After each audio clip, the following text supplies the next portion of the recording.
नमस्कार। आज हम प्रायिकता का भाग 3 पढ़ेंगे। इसमें क्या क्या होगा आइए देखते हैं।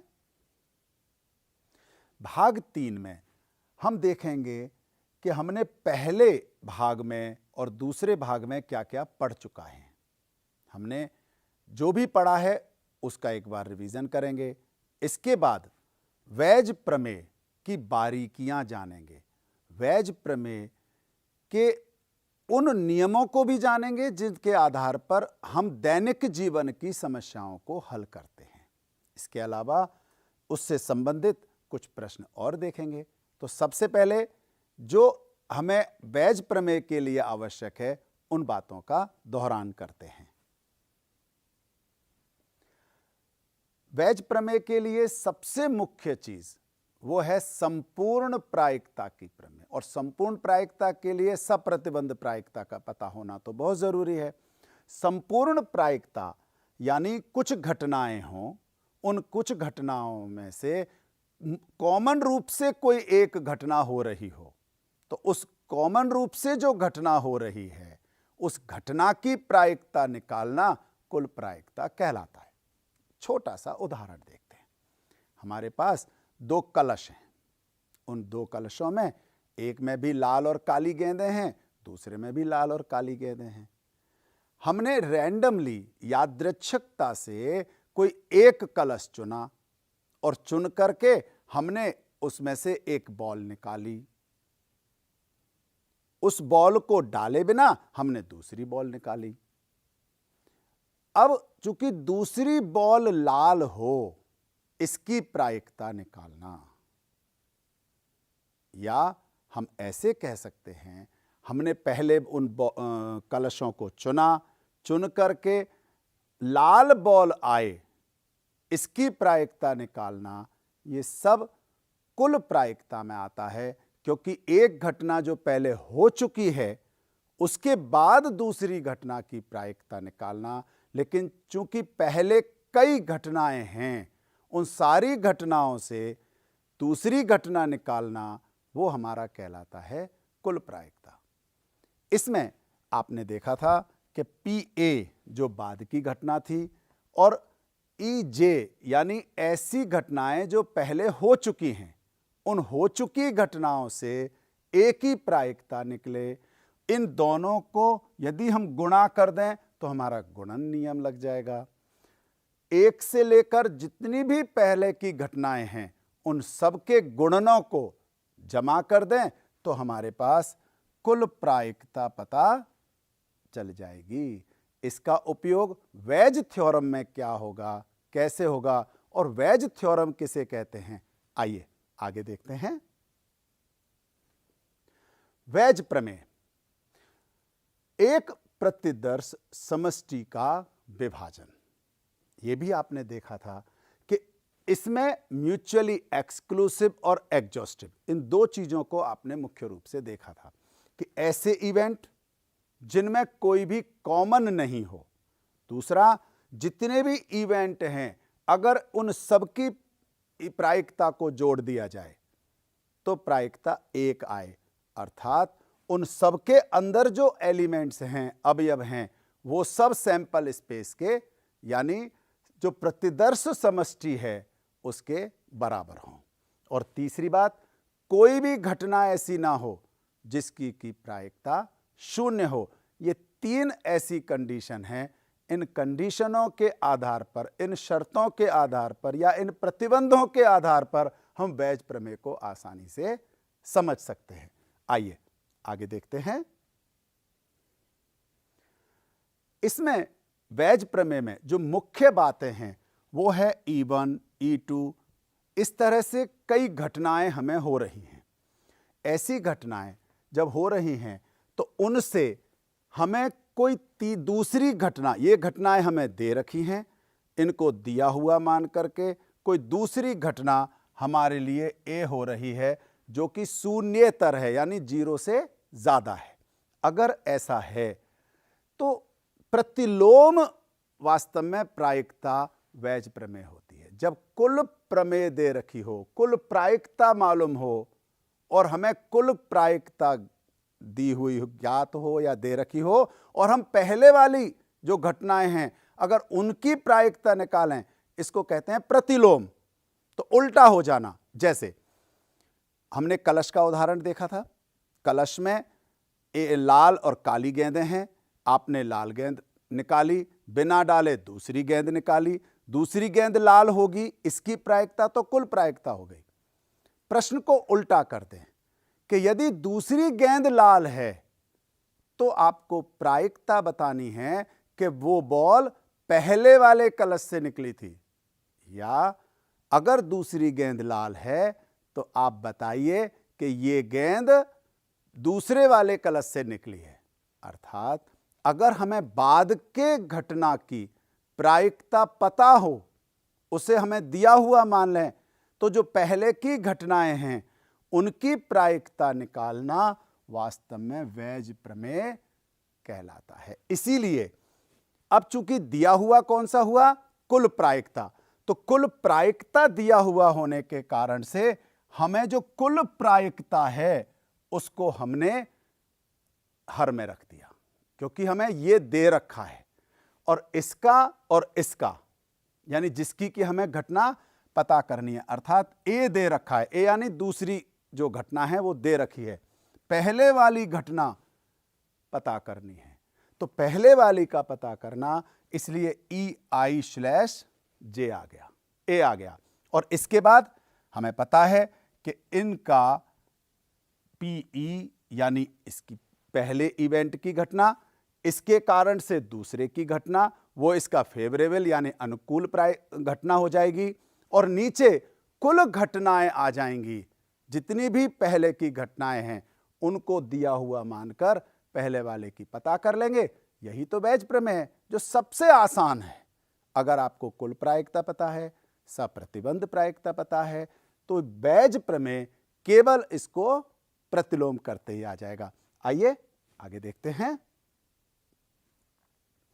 इसमें अगर कैसे आया हमें यह देखना हो तो हम क्या देखते हैं कि PIA/A निकालना हो तो पहले दोनों का हमने पढ़ा है। सप्रतिबंध प्रायिकता में हम लोग पढ़ चुके हैं कि अगर सप्रतिबंध है तो ए पहले हो चुकी है, EI को पता करना है, तो दोनों की उभयनिष्ठ, और जो हो चुकी है उसकी प्रायिकता हर में।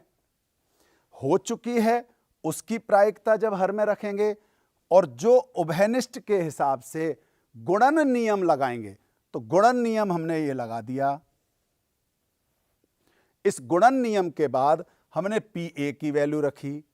PA की वैल्यू रखने के बाद यानी संपूर्ण प्रायिकता की रखने के बाद हम ये देखेंगे कि हमारे पास बैज प्रमेय यानी प्रतिलोम प्रायिकता निकालना आसानी से हो जाएगा। आइए कुछ प्रश्न देखते हैं। एक थैले में 4 लाल और 4 काली गेंदें हैं और एक अन्य थैले में 2 लाल और 6 काली गेंद हैं। दोनों थैलों में से एक को यादृच्छा चुना जाता है और उसमें एक गेंद निकाली जाती है जो कि लाल है। इस बात की क्या प्रायिकता है कि गेंद पहले थैले से निकाली गई है? इस प्रश्न में, जो कि बहुत आसान प्रश्न है, हमें 2-3 चीजों पर फोकस करना होगा। पहली चीज कि आपको ये जो यादृच्छा दे रखा है इस पर फोकस करना होगा। अर्थात जो थैला चुनना है, हमें नहीं पता कि वो कौन सा थैला मैंने चुन लिया, रैंडमली चुनना है। मेरे पास ऐसे समझो जैसे आंख पर काली पट्टी बंधी हो, मुझसे कहा गया अच्छा जी एक चुन लो बिना देखे। तो जब आप रैंडमली चुन रहे हैं, इसका मतलब ये भी एक प्रायिकता हो गई बैग चुनने की। तो मैं मान लेता हूं कि पहले बैग को चुनने की घटना E1, दूसरे बैग को चुनने की घटना E2 है। तो मुझे PE1 यानी पहला बैग चुनना, PE2 यानी दूसरा बैग चुनना। चूंकि 2 बैग हैं, एक चुनना है तो 2 में से एक चुनना है, तो दोनों की प्रायिकता 1/2 हो जाएगी। इसके बाद दूसरा आपको ध्यान देना है कि उसमें से एक गेंद निकाली जाती है जो कि लाल है, यानी हमें दे रखा है कि जो गेंद निकाली है वो लाल है। यहां अगर प्रश्न बदल देते कि आपको बताइए कि जो गेंद निकाली है वो लाल है या इसकी प्रायिकता पता कीजिए, तब हो जाता कुल प्रायिकता। लेकिन यहां इन्होंने क्या किया है कि जो दूसरी गेंद है उसको दिया हुआ है, यानी हमें पता है कि वो लाल है। तो मान लेते हैं तीसरी एक और लेट कर लेते हैं, ए हमने वो ले लिया जो लाल गेंद है, लाल गेंद चुनना। इस बात की क्या प्रायिकता है कि गेंद पहले थैले से निकाली गई, प्रतिलोम प्रायिकता हो गई। प्रतिलोम कैसे हो गई? अब हमें लाल पता है, अब ये गेंद पहले थैले से आई है, ये पता करना है। इसी को तो बैच प्रमेय कहते हैं, है ना। तो प्रतिलोम पता करते हैं। हमें क्या करना होगा? सबसे पहले PE1 और PE2 पता कर चुके हैं। इसके बाद हमें ए यानी लाल बॉल की प्रायिकता, कब? जबकि बैग पहला चुना हो। तो पहले बैग में लाल बॉल हैं 4, कुल बॉल हैं 8। यदि मैंने दूसरा बैग जो कि PE2 है, E2 है, उसमें लाल बॉल हैं 2, कुल बॉल उसमें भी 8 हैं, तो ये हो जाएगा 2/8। ये मुझे पता लग गया। कुल प्रायिकता में से अब मुझे बताना है कि वो पहले बैग की है, तो मैं क्या करूंगा? मुझे बेज थ्योरम से पता करना है पहले बैग की प्रायिकता, जबकि मुझे ये पता हो कि वो लाल बॉल है। तो PE1/A करेंगे, ये प्रतिलोम हो गया। और प्रतिलोम हो गया तो इसमें सबसे पहले PE1 क्योंकि अनुकूल लिखते हैं, गुणा में प्रायिकता A/E1 और नीचे कुल प्रायिकता। कुल प्रायिकता में निश्चित तौर पर PE1 गुणा PA/E1। इसके अलावा एक और भी तो इवेंट है, और वो है दूसरा बैग, इसकी प्रायिकता गुणा प्रायिकता लाल बॉल की दूसरे बैग से। ऐसा लिखने के बाद अगर तीसरा होता तो प्लस करके तीसरा आ जाता। इसमें हमें सिर्फ इनके मान रख देने हैं। E1 का मान 1/2 गुणा A/E1 4/8 पूरा बटा। पहला वाला तो ऐसे कैसे ही है, 1/2 गुणा 4/8 जमा दूसरे बैग की प्रायिकता भी 1/2 गुणा PA/E2, यह है आपकी 2/8। इसको आप जब गुणा भाग करें तो बहुत आसान गुणा भाग है। इसमें आपको बहुत ज्यादा गुणन में नहीं जाना, बहुत ज्यादा गणना में भी नहीं जाना। कैसे? आप देखो, जो अंश है इसमें हर कितना है? अंश का हर है 2/8। अब जरा नीचे वाले का देख लो। नीचे वाले में 2 संख्याएं हैं, एक ये वाली है, एक ये वाली है। यहां भी 2/8 है, यहां भी 2/8 है। कई विद्यार्थी क्या करते हैं, यहीं पर इनको काट देते हैं। यहां काट देने से एक तो समय भी गया, और ना केवल समय गया, आगे गणना कठिन हो गई। अब देखो कितनी आसान है इसमें। यहां भी 2/8 यानी नीचे अगर आप लघुत्तम लोगे तो 2/8 ही आएगा, ऊपर भी 2/8 है, कट गया। आप 12वीं कक्षा में हो, इसलिए आपको सीधा लिखना चाहिए, इनको हटा करके। 1 को 4 से गुणा किया, 4। नीचे चूंकि 2/8 और 2/8 नीचे हर था जो कट चुका है, बचा क्या?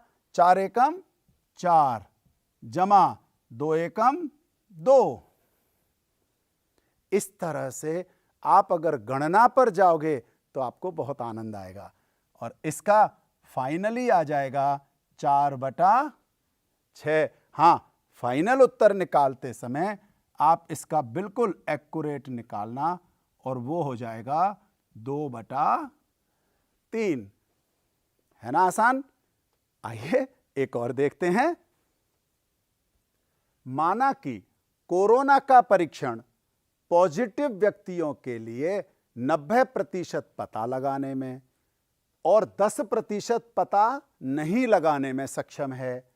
कोरोना से स्वतंत्र व्यक्तियों के लिए परीक्षण 99% सही पता लगाता है, जबकि 1% व्यक्तियों के लिए पॉजिटिव बताता है।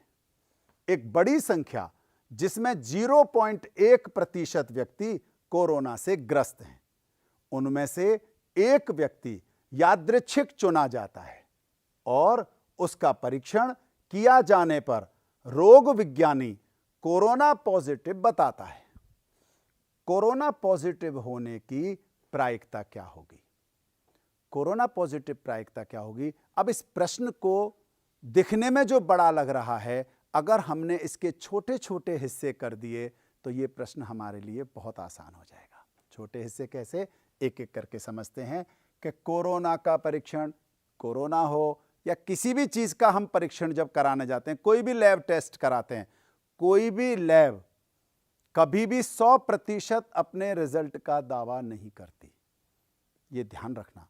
तो यहां भी जो कोरोना का जो टेस्ट हुआ उसमें हमने मान लिया कि क्या क्या रिजल्ट आ रहे हैं। तो रिजल्ट ये आ रहे हैं कि अगर कोई कोरोना पॉजिटिव व्यक्ति है, उसने जब टेस्ट कराया तो 90% तो पता लगाने में, अर्थात कोरोना पॉजिटिव है, टेस्ट में भी पॉजिटिव 90% लोगों को बता दिया।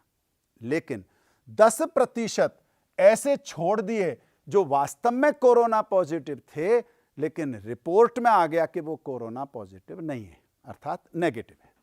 इसी प्रकार से अगर कोई कोरोना नहीं है, यानी कोरोना से स्वतंत्र है, उसे कोरोना नहीं है, लेकिन टेस्ट तो सभी कराते हैं, तो जब टेस्ट कराया तब क्या आया कि जी 99% तो उसको बता दिया कि हाँ जी आपको कोरोना नहीं है। लेकिन 1% ऐसा भी चांस है कि वो कह दें कि नहीं जी आपको कोरोना है। तो 1% ऐसे व्यक्ति जिसको कोरोना नहीं था लेकिन टेस्ट में पॉजिटिव आ गया। तो 2 हिस्से हो गए। तीसरा हिस्सा, अब यहां आते हैं एक बड़ी संख्या जिसमें 1% व्यक्ति कोरोना से ग्रस्त है। आज कोई कॉलोनी है, हम मान लेते हैं कि उस कॉलोनी में 0.1% व्यक्ति कोरोना से पॉजिटिव है, यानी कोरोना से बीमार है। हमने क्या किया, उनमें से एक व्यक्ति को यादृच्छिक चुना। यादृच्छिक यानी हमें पता नहीं था, पहले से उसके लक्षण भी नजर नहीं आ रहे हैं, हमने तो रैंडमली चुन लिया। अब रैंडमली चुनाया तो हमें क्या पता कि उसको कोरोना पॉजिटिव था कि नहीं था। लेकिन जो रिपोर्ट आई वो बड़ी अच्छी आई, और रिपोर्ट के आने के बाद उसकी रिपोर्ट बताई कि जी पॉजिटिव है। अब जरा सोचो, रिपोर्ट पॉजिटिव आई है, हमें नहीं पता कि वो व्यक्ति कोरोना पॉजिटिव था या नेगेटिव था। दोनों केस में पॉजिटिव आ सकता है। तो प्रोबेबिलिटी में क्या है कि उस व्यक्ति की वास्तव में कोरोना पॉजिटिव होने की प्रायिकता क्या होगी कि जिसको कोरोना पॉजिटिव बताया है वो वास्तव में कोरोना पॉजिटिव है, यानी ये प्रतिलोम हो गया, यानी वेज थ्योरम हो गई। तो सबसे पहला काम जो हमें दे रखा है कि हमें दे रखा है कि एक बड़ी संख्या जिसमें 0.1% व्यक्ति कोरोना पॉजिटिव है, इसका मतलब क्या है कि जो रेस्ट है वो कोरोना नेगेटिव है। तो समाज में या कॉलोनी में पॉजिटिव होना या नेगेटिव होना, इसकी प्रायिकता को हम E1 और E2 लेंगे। अर्थात मैंने E1 मान लिया कोरोना पॉजिटिव, तो अगर E1 कोरोना पॉजिटिव लिया मैंने, तो PE1 समाज में पॉजिटिव व्यक्ति वो कितने हैं, 0.1%, अर्थात 1/1000।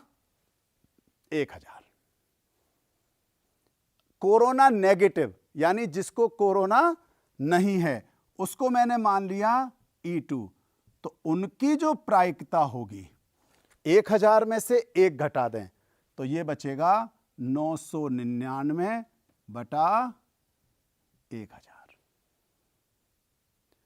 0.1% कोरोना से ग्रस्त हैं।